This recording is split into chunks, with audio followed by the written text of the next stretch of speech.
Imagine you are going to have a really great day ahead. You are all excited and thrilled, imagining all the memories that you are going to make throughout the day.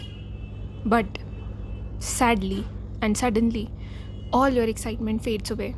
Your good day turns into a really bad day. All your happiness that was there in your heart fades away and turns into sadness. Imagine what will be your situation, how your emotions will be in such a situation. Hey everyone, welcome to the Hope classes. And today, the chapter that we are going to study is Class 9 Supplementary Book, Chapter 1 The Lost Child. The Lost Child is the story written by Mulk Raj Anand. So open your books and let's get started with the chapter.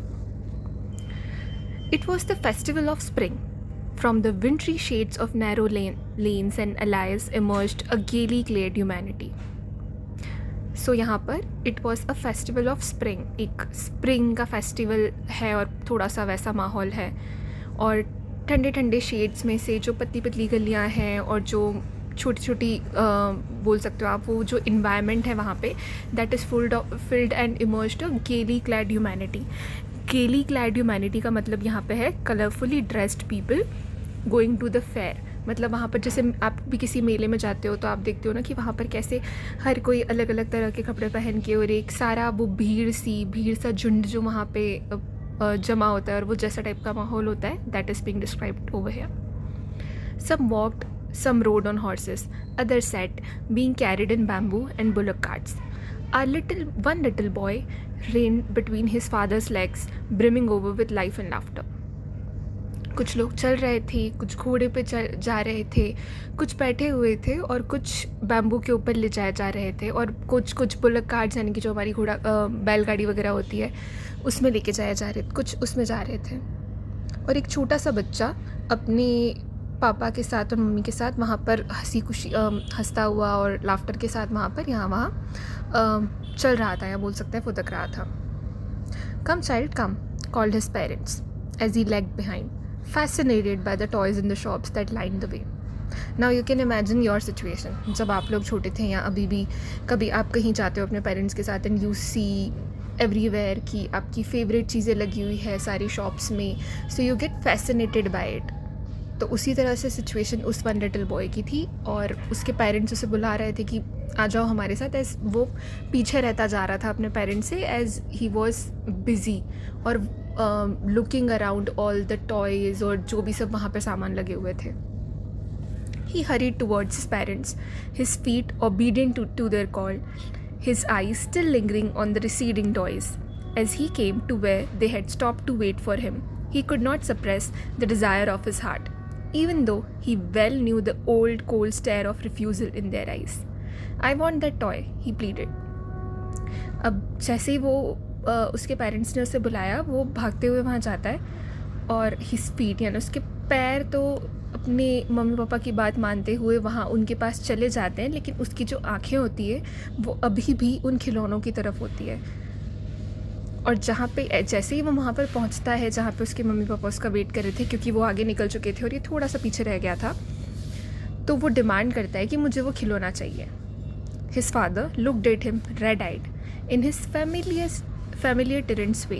His mother, melted by the free spirit of the day, was tender and giving him her finger to hold, said, "Look, child, what is before you?" It was a flowering mustard field, pale like melting gold, as it swept across miles and miles of even land. अब उसके पापा ने उसे थोड़ा सा गुस्से वाला face दिखाया in his familiar tyrant way. Familiar tyrant way means जैसा कि वो थोड़ा सा हमेशा जैसा करते थे, थोड़ा गुस्से से. बट उसकी मम्मी ने थोड़ा सा प्यार से उसे समझाते हुए उसे एक तरह से डिस्ट्रैक्ट करते हुए ये बोला कि बेटा देखो आगे क्या है. और वहाँ पर देखा तो कुछ ऐसे फूलों से भरा हुआ मस्टर्ड फूलों से भरा हुआ पूरा जो वो फील्ड था जहाँ पे सुनहरे से गोल्ड की तरह जो मस्टर्ड फ्लावर्स थे वो पूरे हर जगह पर फैले हुए थे. A group of dragonflies were bustling about on their gaudy purple wings, intercepting the flight of a lone black bee or butterfly in search of sweetness from the flowers. The child followed them in the air with his gaze, till one of them would still its wings and rest. And he could try to catch it, but it would go flapping up into the air. When he had almost caught it in his hands, then his mother gave a cautionary call. Come child, come on to the footpath.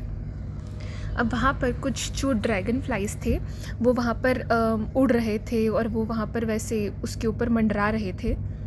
तो जैसे ही वो बच्चा उसका wait करता है कि जैसे ही वो वहाँ पर कहीं कोई ड्रैगन फ्लाई वहाँ रुके और मैं उसे पकड़ सकूँ. जब वो भागता हुआ वहाँ पर जाता है तो उसकी मम्मी उसे थोड़ा सा कॉशियस करते हुए, थोड़ा सा सावधान करते हुए बोलती है कि बेटा इधर आओ और फुटपाथ की तरफ चलो. He ran towards his parents gaily and walked abreast of them for a while, being, however, soon left behind, attracted by the little insects and worms along the footpath that were teeming out from their hiding places to enjoy the sunshine. अब वो अपने parents की तरफ भागता हुआ जाता है, खुश, जैसे उसकी मम्मी उसे बुलाती है और वो थोड़ा खुशी से ऐसे अभी मस्ती वाले मूड में है. अब जैसे ही वो फुटपाथ पर आता है तो वहाँ उसे डिस्ट्रैक्ट करने के लिए छोटे छोटे इंसेक्ट्स होते हैं जो अपने अंदर अपने बिलों से बाहर, जो एक तरह से जो छोटे छोटे बिल बना के वो रखते हैं, छोटे छोटे अपने घर बना के रखते हैं इंसेक्ट्स, उनसे बाहर निकलते हुए आते हैं वो सनशाइन का एक तरह से मज़ा लेने के लिए. और ये चीज़ें उस बच्चे को डिस्ट्रैक्ट करती है. कम child come. His parents called from the shade of a grove where they had seated themselves on the edge of the well. He ran towards them. अब फिर से उसके मम्मी पापा उससे बुलाते हैं जहाँ पर, क्योंकि वो जहाँ पे एक कुएं के पास में जहाँ वो बोल सकते हैं हम कि छोटा बैठने की जगह बनी हुई होती है, जहाँ से वो बैठकर उसे बुला रहे होते हैं और वो उनकी तरफ भागता हुआ जाता है. A shower of young flowers fell upon the child as he entered the grove, and forgetting his parents, he began to gather the raining petals in his hands. But lo, he heard the cooing of doves and ran towards his parents, shouting, "The dove, the dove." The raining petals dropped from his forgotten hands. Come, child, come, they called to the child, who had now gone running in wild capers around the banyan tree and gathering him up when they took the narrow winding footpath which led to the fair through the mustard fields. अब जैसे ही उसके parents उसे बुलाते हैं वो वहाँ भागता हुआ जाता है और उसके बाद फिर से ऊपर से काफ़ी सारे फूल उसके ऊपर गिरते हैं और जहाँ पर वो अपने पेरेंट्स की बात फिर भूल कर वहाँ पे से डिस्ट्रैक्ट हो जाता है और उन फूलों को इकट्ठा करने लगता है. उसके बाद अचानक वो दिखता है कि कुछ पक्षी उड़ रहे हैं, डव नाम के पक्षी वहाँ पर उड़ रहे हैं और वहाँ पे वो उससे डिस्ट्रैक्ट हो जाता है. उसके पेरेंट्स उसे फिर बुलाते हैं कि बेटा यहाँ आओ, बट फिर से वो इंसेक्ट से जो वाइल्ड कैपर्स होते हैं उनसे डिस्ट्रैक्ट हो जाता है और वहीं उस बैनियन ट्री के आसपास उनको पकड़ के कोशिश करते हुए वहीं उसी तरफ भागता रहता है. As they neared the village, the child could see many other footpaths full of throngs covering to the whirlpool of the fair, and felt at once repelled and fascinated by the confusion of the world he was entering. और जैसे ही वो भागते गाते हुए जैसे उस village के area के पास में पहुंचता है तो वो देखता है कि throng is there. Throng means a large and densely packed crowd of people. एक घना बोल सकते हो आप कि लोगों की भीड़ वहाँ पर उनके बीच से वो गुज़रता हुआ थोड़ा सा ऐसे घूमता फिरता उस फेयर के अंदर जा रहा होता है, यानी उस मेले का मज़ा ले रहा होता है और वो बहुत फैसिनेटेड हो जाता है इन सब चीज़ों से. वो पूरा खुशी के माहौल में पूरा यहाँ वहाँ सब दिखते हुए फैसिनेटेड फील करता है. A sweetmeat seller hawked gulab jamun, rasgulla, barfi, jalebi at the corner of the entrance, and a crowd pressed round his counter at the foot of an architecture of many colored sweets, decorated with leaves of silver and gold. The child stared upon, open-eyed, and his mouth watered for the barfi that was his favorite sweet. "I want that barfi," he slowly murmured, but he half knew as he begged that his plea would not be heeded because his parents would say he was greedy. So without waiting for an answer, he moved on. अब जैसे ही वो इधर मेले का मज़ा लेते हुए सब घूम रहा होता है, अचानक से उसे मिठाई वाले की आवाज़ आती है जो एक इंसान मिठाई बेच रहा होता है. वो सारी मिठाइयों के नाम ले रहा होता है, गुलाब जामुन, रसगुल्ला, बर्फ़ी, जलेबी, उस जो एंट्रेंस थी उसके कॉर्नर पे. और वहाँ पे सब भीड़ वो इकट्ठा हुई होती है और सब अब वो उस मिठाइयों को देख रहे होते हैं, और वो मिठाइयाँ जो सिल्वर और गोल्ड की कोटिंग से उसके ऊपर चढ़ी होती हैं, यानी उसकी परत उन मिठाइयों के ऊपर चढ़ी होती है। बच्चा उसे देखते हुए बच्चे के मुंह में पानी आ जाता है और वो बोलता है कि मुझे वो बर्फ़ी चाहिए, क्योंकि वो उसकी फ़ेवरेट थी। बट उसे पता था कि अगर वो ये अपने पेरेंट्स से मांगेगा तो वो तो देंगे नहीं, तो वो बिना कुछ सोचे समझे आगे बढ़ जाता है। A flower seller hawked a garland of gulmohar, a garland of gulmohar. The child seems irresistibly drawn. He went towards the basket where the flowers lay heaped and half murmured, I want that garland. But he well knew his parents would refuse to buy him those flowers because they would say that they were cheap. So without waiting for an answer, he moved on. जैसे वो आगे बढ़ के देखता है, एक फूल बेचने वाला होता है, वो भी गुलमोहर की माला बेच रहा होता है, और जो बच्चा है वो उससे बहुत अट्रैक्ट हो जाता है, फैसिनेटेड हो जाता है। और वो देखता है कि वहाँ पे कुछ फ्लावर्स भी पड़े हैं, बास्केट ऑफ फ्लावर्स भी पड़े हैं। फिर वो सोचता है कि मुझे ये माला चाहिए, बट अगेन उसे पता होता है कि मम्मी पापा तो दिलाएंगे नहीं, तो वो फिर से बिना किसी आंसर का वेट करते हुए आगे बढ़ जाता है। A man stood holding a pole with yellow, red, green and purple balloons flying from it. The child was simply carried away by the rainbow glory of their silken colors, and he was filled with an overwhelming desire to possess them all. But he well knew his parents would never buy him the balloons because they would say he was too old to play with such toys. So he walked on farther. अब आगे वो जाके देखता है कि एक आदमी yellow, red, green, purple सारे कलर्स के बलून्स बेच रहा होता है, जिसको देखकर बच्चा फिर से फैसिनेटेड हो जाता है और उसकी तरफ अट्रैक्टेड हो जाता है कि वाओ इतने सारे बलून्स हैं। वो चाहता है कि ये भी उसे मिल जाए। वो फिर से सोचता है कि मुझे बलून लेने हैं, बट उसे पता होता है कि मम्मी पापा तो नहीं दिलाएंगे, एज़ वो बोलेंगे कि तुम बहुत बड़े हो इन बच्चों जैसे खिलौनों से खेलने के लिए। सो वो और आगे बढ़ जाता है। A snake charmer stood playing a flute to a snake which coiled itself in a basket, its head raised in a graceful band like the neck of a swan, while the music stole into its invisible ears like the gentle rippling of an invisible waterfall. The child went towards the snake charmer, but knowing his parents had forbidden him to hear such coarse music as the snake charmer played, he proceeded farther. अब उसके बाद एक snake charmer यानी कि एक सांप को पालने वाला होता है, जो अपनी बांसुरी बजा रहा होता है, जिस पर स्नेक क्या होता है, अपनी बास्केट के अंदर बैठा हुआ स्नेक हंस की तरह अपनी नेक को यहाँ वहाँ घुमाकर उस पर नाच रहा होता है या उस पर मूव कर रहा होता है। ये सुनकर भी उसे काफ़ी बच्चे को काफ़ी आनंद मिल रहा होता है, लेकिन उसे पता था, वो उस स्नेक चार्मर की तरफ बढ़ता है आगे, लेकिन उसे पता था कि उसके पेरेंट्स ने उसे इन चीज़ों के लिए, ऐसा म्यूज़िक सुनने के लिए या ऐसा तीखा म्यूज़िक सुनने के लिए मना करा है, तो वो फिर आगे बढ़ जाता है। There was a roundabout in full swing. Men, women and children carried away in a whirling motion, shrieked and cried with dizzy laughter. The child watched them intently and then he made a bold request. I want to go on that roundabout please, father, mother.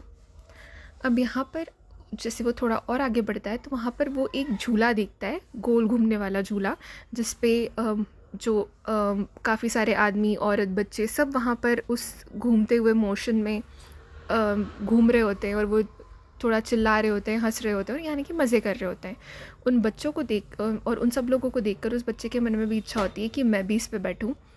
तो वो अपने mummy papa से finally request करता है ज़ोर से कि मुझे उस झूले में बैठना है मम्मी पापा please. And then there was no reply. He turn to look at his parents. They were not there ahead of him. He turn to look on either side. They were not there. He look behind. There was no sign of them. A full deep cry rose within his dry throat, and with a sudden jerk of his body, he ran from where he stood, crying in real fear. Mother, father, tears rolled down from his eyes, hot and fierce. His flushed face was convulsed with fear. Panic-stricken, he ran to one side first, then to other, hither and thither, in all directions, knowing not where to go. Mother, father, he wailed. His yellow turban came untied and his clothes became muddy. अब तक जो ये बच्चा सारे आगे अलग अलग shops में जा रहा है, ये सोच रहा है और इसके सबकॉन्शियस माइंड में ये है कि इसके मम्मी पापा इसके साथ में हैं। बट जब वो झूले तक पहुंच के फाइनली ज़ोर से रिप्लाई करता है, ज़ोर से डिमांड करता है, सॉरी, कि मुझे वो उस झूले पे बैठना है, और वो देखता है कि कोई रिप्लाई नहीं आया, और जब वो देखता है पीछे मुड़ के तो उसके पेरेंट्स हैं ही नहीं। बिकॉज़ अब तक उसके माइंड में ये था कि मेरे पेरेंट्स मेरे साथ चल रहे हैं, तभी वो इतनी खुशी से आगे बढ़ते हुए हर स्टॉल की तरफ जा रहा था, क्योंकि अभी तक उसका ध्यान अपने पेरेंट्स से हटकर उन सारी चीज़ों पर था जो चीज़ें उस मोमेंट पे उसे डेस्परेटली चाहिए थी। बट एज़ उसका ध्यान जाता है उसके पेरेंट्स की तरफ कि वो अकेला है वहाँ पर और उसके पेरेंट्स वहाँ पर नहीं हैं, वो बहुत ही बौखला जाता है और वो ज़ोर ज़ोर से रोते रोते हुए अपनी मम्मी पापा का नाम लेते हुए बुलाता है। उसकी आंखों से आंसू बहने लग जाते हैं, उसका फेस बहुत ही हॉट एंड फियर्स यानी कि बहुत ही दुख भरा और ऐसे फीवरिश हो जाता है। इस फ्लश्ड फेस एज इन जो उसका पूरा थका हुआ फेस है, बुलाते हुए रोते हुए घबराया हुआ फेस है, वो डर से पूरा उसका चेहरा भर जाता है। उसे वो पैनिक होने लगता है, वो काफ़ी ज़्यादा घबराने लगता है। वो कभी एक तरफ भागता है, कभी दूसरी तरफ, यहाँ वहाँ सारे डायरेक्शंस में उसे पता नहीं है कहाँ जाना है, क्योंकि अब उसका दिमाग चलना बंद हो गया है और वो अपना रास्ता नहीं ढूंढ पा रहा। वो एक तरह से रास्ता भटक गया है इतनी भीड़ में। वो ज़ोर ज़ोर से चिल्लाने लगता है मम्मी पापा, पर कोई रिप्लाई नहीं आता। उसकी जो जो उसने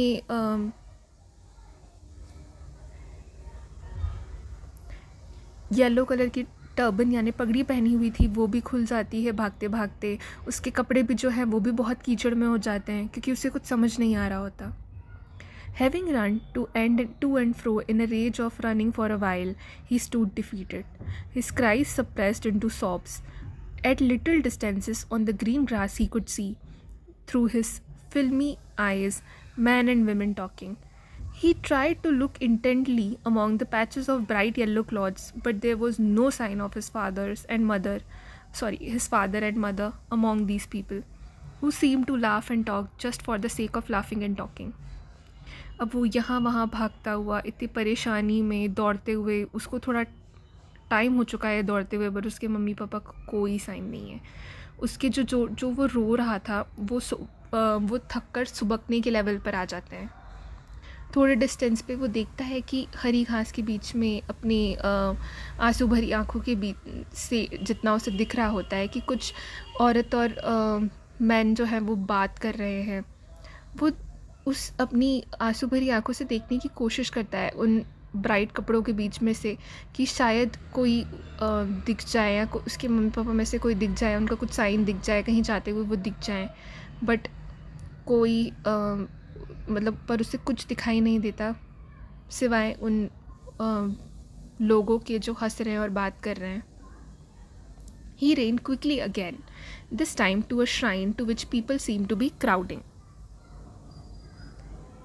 Every little inch of space here was congested with men, but he ran through people's legs, his little sob lingering, mother, father, near the entrance to the temple.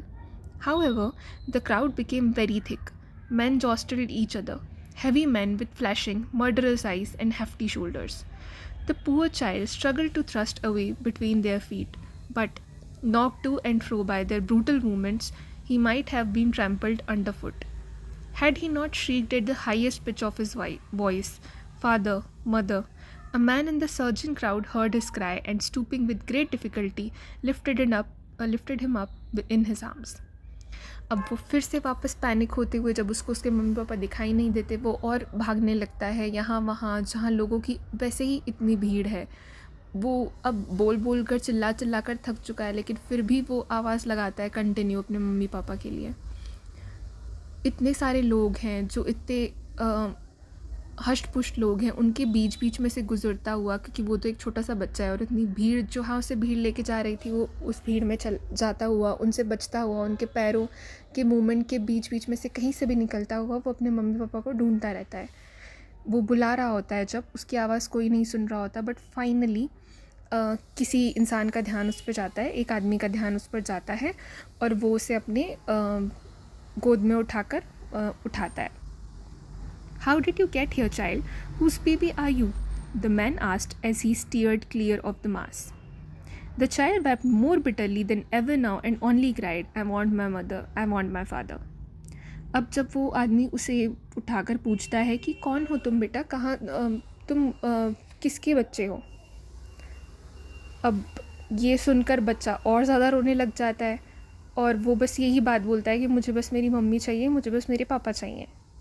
The man tried to soothe him by taking him to the roundabout. Will you have a ride on the horse? He gently asked as he approached the ring. The child's throat tore into 1,000 shrill sobs and he only shouted, I want my mother, I want my father.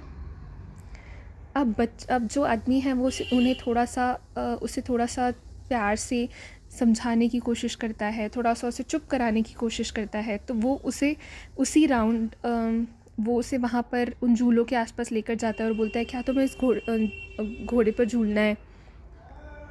But again वो और ज़ोर से चिल्लाता हुआ रोता हुआ बोलता है मुझे सिर्फ मेरी मम्मी चाहिए, मुझे सिर्फ मेरे पापा चाहिए. The men headed towards the place where the snake charmer still played on the flute to the swaying cobra. Listen to that nice music, child, he pleaded. But the child shut his ears with his fingers and shouted his double-pitched strain. I want my mother, I want my father. The men took him near the balloons, thinking the bright colors of the balloons would distract the child's attention and quieten him. Would you like a rainbow-colored balloon? He persuasively asked. The child turned his eyes from the flying balloons and just sobbed. I want my mother, I want my father. अब ये situation हो रही है कि जिन सारी चीज़ों को देखकर वो इतना अट्रैक्ट होते हुए, जिन चीज़ों के फैसिनेशन में वो अपने मम्मी पापा से अलग हुआ था, वही चीज़ें सब वो आदमी उसे वहाँ पर ले जाकर और उसे कन्विंस करने की कोशिश करता है. पहले वो उसे झूले पर लेकर जाता है, लेकिन बच्चा फिर भी बोलता है कि मुझे नहीं बैठना झूले पे, I just want my mom, I just want my dad. Same उस बच्चे को चुप करवाने के लिए आदमी फिर से उसे उस स्नेक चार्मर के पास लेकर जाता है और उसे वो डांस, जो वो सांप नाच रहा होता है उस तरीके से वो उसे दिखाने की कोशिश करता है, उसे डिस्ट्रैक्ट करने की कोशिश करता है. बट फिर से वो बोलता है कि इस अच्छे म्यूज़िक को सुनो. बट वो बच्चा फिर बोलता है, वो अपने कान बंद कर लेता है और ज़ोर से चिल्लाता है कि आई want my mother, I want my father. अब उसके बाद वो आदमी फिर उसे चुप करवाने के लिए कहीं डिस्ट्रैक्ट करने की कोशिश करता है. वो उसे उन बलून्स के पास लेकर जाता है और वो बोलता है कि क्या तुम्हें ये चाहिए, तुम्हें ये रेनबो के कलर के जो बलून्स हैं ये तुम्हें चाहिए, मैं तुम्हें ये दिला देता हूँ. बट अगेन वो बच्चा फिर से अपने उन बलून्स से नज़रें फेर कर, वही सेम बलून्स जो थोड़ी देर पहले उसे चाहिए थे, उन्हीं बलून से नज़र फेर कर कहता है, I want my mother, I want my father.